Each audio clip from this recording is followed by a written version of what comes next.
Oh, kalau ada orang mencuri dipotong tangan, itu pelajaran buat yang lain. Mikir kalau mereka mencuri, mikir mereka kalau korupsi. Wah, kalau saya korupsi dipotong tangan saya. Mau di mana beli tangan? Gak ada pabriknya, saudara.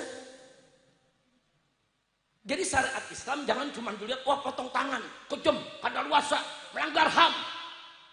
Potong tangan itu satu dipotong tangannya, jutaan orang gak berani mencuri lagi. Satu dipotong tangannya, jutaan orang selamat daripada korban korupsi. Betul? Nah sekarang di Indonesia ini kenapa rusak begini? Ya karena korupsi dibiarkan. Orang korupsi habis-habisan, saudara.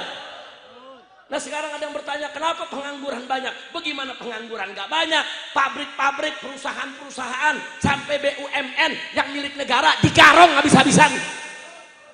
Teriaknya efisiensi, efisiensi. Kita mesti hemat. Korbannya orang di PHK, saudara. Sementara 28 menteri sampai 30 wakil menteri, maaf, 30 wakil menteri bisa rangkap jabatan. Jabatan itu gajinya ratusan juta. Wakil menteri cukup kasih jabatan wakil menteri, suruh kerja. Gaji ratusan juta, kerja yang baik, nggak usah dikasih rangkap jabatan lagi. Masih banyak sarjana di Indonesia yang pengangguran, betul? Bahkan ada sarjana yang jadi tukang ojek, betul? Kasih mereka kerja, beri mereka kesempatan. Assalamualaikum warahmatullahi wabarakatuh. Jika kamu sekalian, hei umatku, sungguh-sungguh cinta kepada Allah, fattabi'uni, maka ikutilah aku. Maksudnya ikuti Nabi. Ikuti dong Nabi. Ikuti Nabi kalau betul-betul cinta kepada Allah Subhanahu wa ta'ala. Nah karena itu saudara, ada janji. Siapa yang ikuti Nabi, yuhibbukumullah, niscaya pasti, niscaya Allah akan mencintai kamu sekalian. Dari ayat yang barusan kita sampaikan ini, saudara, ada dua perkara penting. Pertama, in kuntum tuhibbunallah fattabi'uni. Jadi Allah mengatakan kepada Nabi, qul in kuntum tuhibbunallah fattabi'uni. Yang pertama, kalau kamu cinta kepada Allah, ikuti Nabi dong. Itu bagian pertama. Kalau cinta kepada Allah, ikuti Nabi. Ikut Nabi itu bukti cinta kepada Allah. Ikuti Nabi itu syarat cinta kepada Allah. Belum cinta kepada Allah kalau kita tidak ikut Nabi. Yang kedua, yuhibbukumullah. Kalau kamu ikut Nabi, yuhibbukumullah, niscaya Allah pasti mencintai kamu. Jadi apa artinya? Kesimpulannya, siapa cinta kepada Allah, wajib ikut Nabi. Dan siapa mau dicintai Allah, wajib ikut Nabi. Jadi ikut Nabi itu ittiba'un Nabi, mutaba'atir Rasul alaihi salatu wassalam, itu merupakan syarat mencintai Allah dan dicintai oleh Allah. Subhanallah. Jadi nggak ada alasan kita meninggalkan Nabi. Ikuti Nabi. Nabi suruh sholat ya sholat, Nabi suruh puasa ya puasa, Nabi suruh zakat ya zakat, Nabi larang minuman keras, Nabi larang berzinah, Nabi larang judi, ya jangan kita kerjakan. Nabi mengajarkan kita pencuri potong tangan, ya potong. Jangan jadi penguasa sok tahu, sok pinter, sok lebih hebat dari Allah, lebih pintar dari Allah, lebih adil dari Allah. Jangan mengatakan potong tangan tuh tidak manusiawi, melanggar HAM, kadaluarsa, kurang ajar. Itu ajaran Nabi, saudara. Allah yang mengajarkan Nabi, pencuri potong tangan, penzina kalau dia belum muhson cambuk 100 kali, kalau dia sudah muhson dirajam sampai mati. Ini hukum Allah yang dibawa Nabi, yang wajib kita jalankan. Minuman keras haram, ya jangan diminum. Pemerintah ikut Nabi. Kalau minuman keras haram, ya jangan pabrik minuman keras diizinkan. Betul? Judi halal haram? Halal haram. Anggota dewan pada main judi. Ini gimana ceritanya? Saudara, makanya kalau sekarang ada yang tanya, Habib, kenapa ini sekarang terjadi huru-hara di mana-mana? Bakar-bakaran, saudara, hantam-hantaman terjadi di mana-mana saat ini. Kenapa? Sebabnya satu, karena kita rame-rame ninggalin Nabi. Ya, kita merayakan maulidnya, kita memang berselawat untuknya, saudara.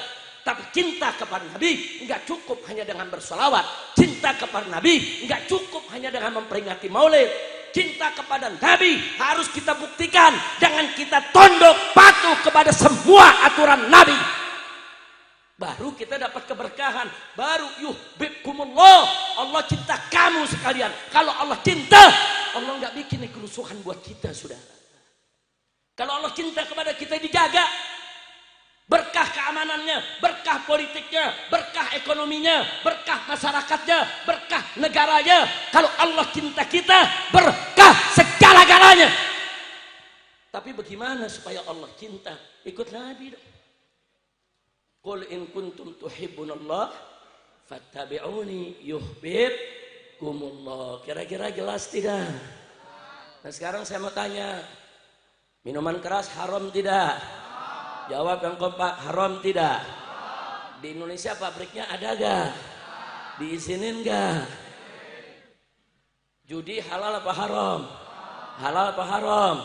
Nah di Indonesia tempat judi ada gak? Berzina halal apa haram? Ayo jawab yang kompak, halal apa haram? Tempat pelacuran di Indonesia ada tidak? Apa saudara? Hukum Allah dilanggar. Allah udah kasih tahu pencuri potong tangan. Kalau orang baru nyuri, saudara, nyuri hanya dengan nisabnya, saudara. Yang enggak seberapa itu nisab, saudara. Kalau dia nyuri 5 juta, 6 juta, katakan 10 juta udah dipotong tangan. Maka dia enggak berani korupsi 1 miliar. Enggak berani korupsi 1 triliun, saudara. Oh kalau ada orang mencuri dipotong tangan, itu pelajaran buat yang lain. Mikir kalau mereka mau nyuri. Mikir mereka kalau korupsi, wah kalau saya korupsi dipotong tangan saya. Mau di mana beli tangan? Nggak ada pabriknya, saudara. Jadi syariat Islam jangan cuma dilihat, wah potong tangan, kejam, kadaluarsa, melanggar HAM. Potong tangan itu satu dipotong tangannya, jutaan orang nggak berani mencuri lagi. Satu dipotong tangannya, jutaan orang selamat daripada korban korupsi. Betul? Nah sekarang di Indonesia ini kenapa rusak begini? Ya karena korupsi dibiarkan. Orang korupsi habis-habisan, saudara.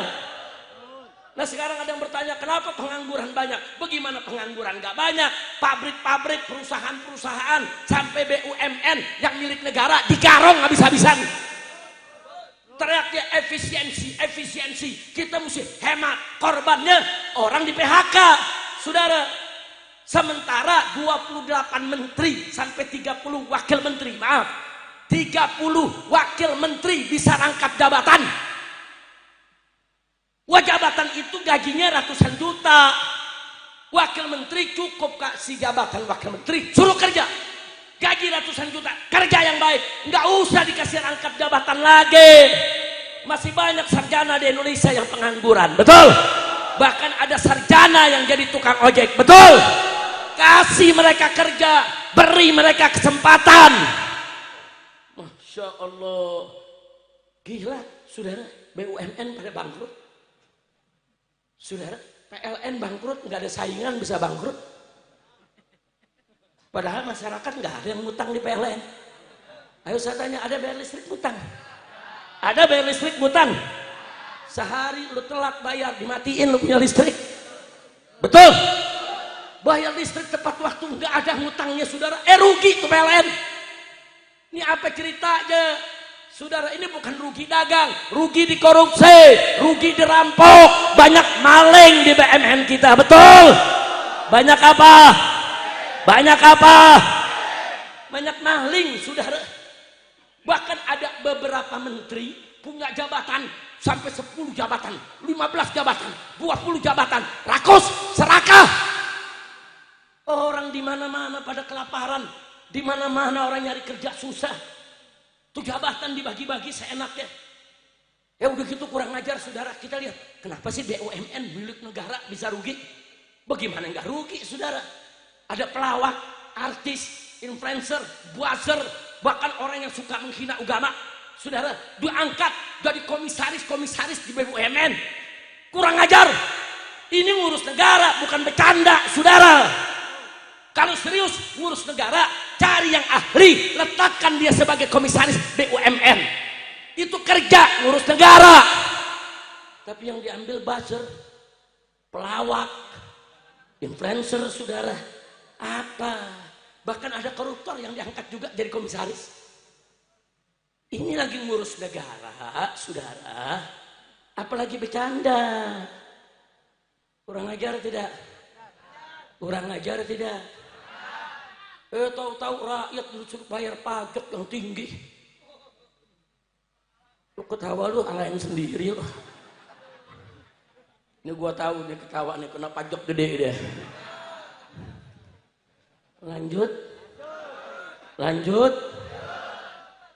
Pajak di mana-mana naik, nggak tanggung-tanggung. Ada yang naik 250%, ada yang naik 300%, ada yang naik 1000%. Di Cirebon ada yang naik 1000% sudah. Yang biasanya bayar pajak tiap tahun cuma 6,5 juta, jadi 65 juta tahun ini. Ini ada apa? Kok rakyat diperes-peresin? Akhirnya Allah bongkar kemarin. Ada yang lihat slip gajinya anggota dewan sudah. Ternyata di slip gaji anggota dewan pajaknya dibayar oleh negara. Kurang ajar saudara. Rakyat miskin dicekek disuruh bayar pajak buat bayar utang negara. Anggota dewan yang sudah kaya raya dibebaskan dari pajak. Kurang ajar. Mestinya rakyat kecil jangan bayar pajak, betul. Anggota DPR yang gajinya ratusan juta bayar pajak, betul. Ini dibalik. Anggota DPR bebas pajak, ada pajak tapi negara yang bayar. Masya Allah. Giliran rakyat gue tanya, lu pernah dibayarin sama negara lu pajak? Hah? PBB ada dibayarin sama negara? Ada gak dibayarin? Ngaku. Sedih banget nasib lu. Yang sebelah sini ada yang dibayarin gak lu pajak lu? Ada PPN dibayarin PPN. Kalau bayar listrik tiap bulan dibayarin. Ada dibayarin. Oh mungkin ibu-ibu kali yang dibayarin ibu-ibu. Ibu kayaknya senyum aja dari tadi dibayarin lu pajaknya. Nah kok nggak dibayarin senyum? Girang banget. Astagfirullahaladzim. Jujur kacau tidak? Kacau tidak? Nah ini yang menyebabkan rakyat marah.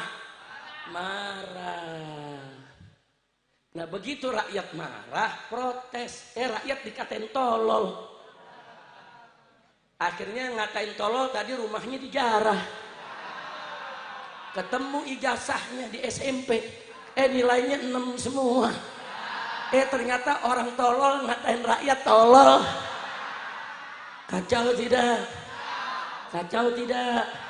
Makanya jaga mulut, jangan sembarangan kasar kepada rakyat. Saya nggak dukung, nggak boleh kita ngejarah begitu, nggak boleh, haram saudara. Tapi saya secara ilmu sosial kemasyarakatan, begitu juga ilmu komunikasi dan juga ilmu psikologi, saudara, ya jangan salahkan rakyat yang lagi lapar, haus, dahaga, nyari kerja susah, dikatain tolol, saudara protes nggak diperhatiin, marah, wajar tidak? Wajar tidak? Makanya kalau rakyat nggak mau marah, jangan begitu. Atur negara yang bagus, orang-orang miskin bebasin dari pajak, betul. Orang kaya naikin pajaknya saudara. Mau pajak 1000% terserah. Orang miskin jangan. Setuju tidak? Takbir. Ini enggak, ibu-ibu teriak cabai mahal.